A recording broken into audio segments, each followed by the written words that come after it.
A chance encounter at a chiropractor's office changed Jim Quinn's life by connecting him with Cornerstone. In high school, I had broken a ninth vertebrae in my neck. I went to a chiropractor's office about a year afterwards because of an ache that I developed later. And this chiropractor introduced me to an electrician that was there. And he did that because I was an electrician. I was 19 years old. His name's Dennis.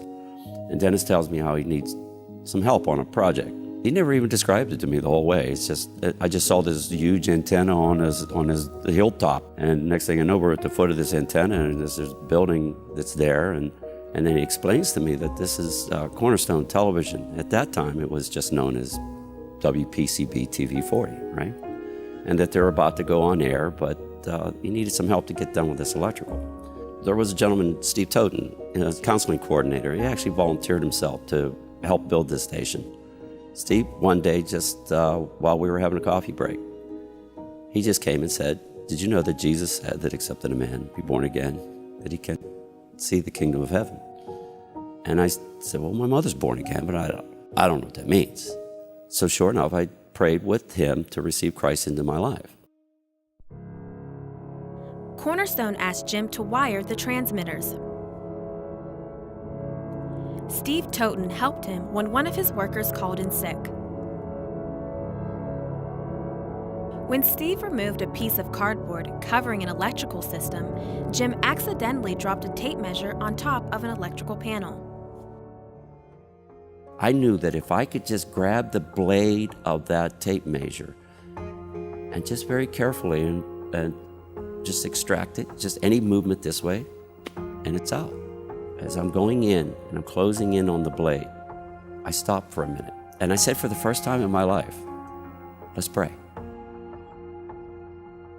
So Steve offered a prayer, just protect Jim as he goes in after the tape measure. He's sort of like, no offense to Steve, I love Steve, but he was clueless when it came to like how really, really critically dangerous this really was.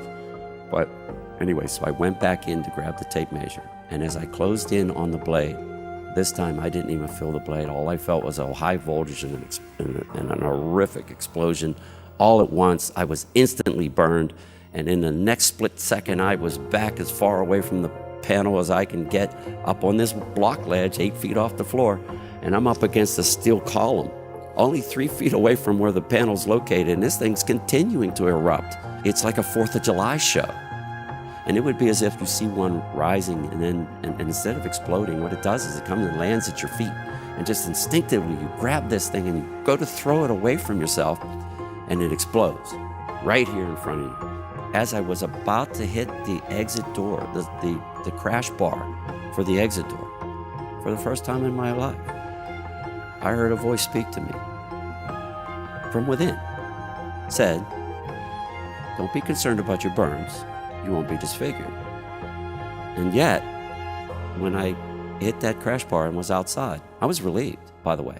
To hear that voice say that, I didn't try to argue with it at all. I just, okay.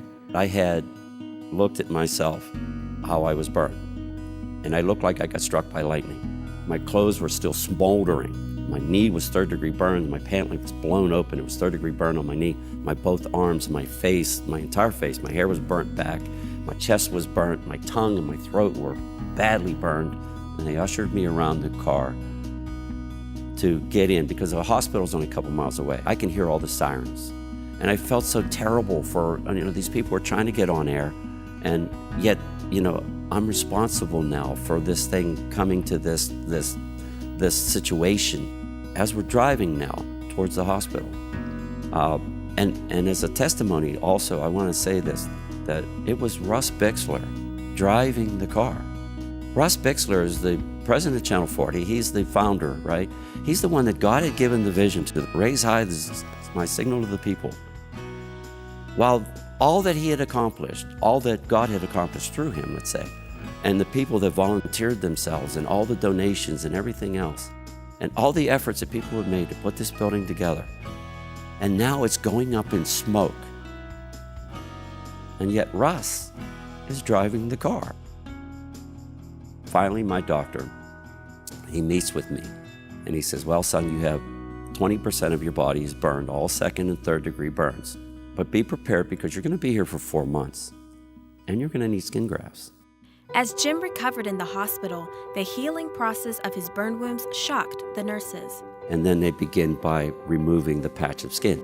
And as they're removing this, the 2 nurses are marveling. They're saying, "Oh, look at that.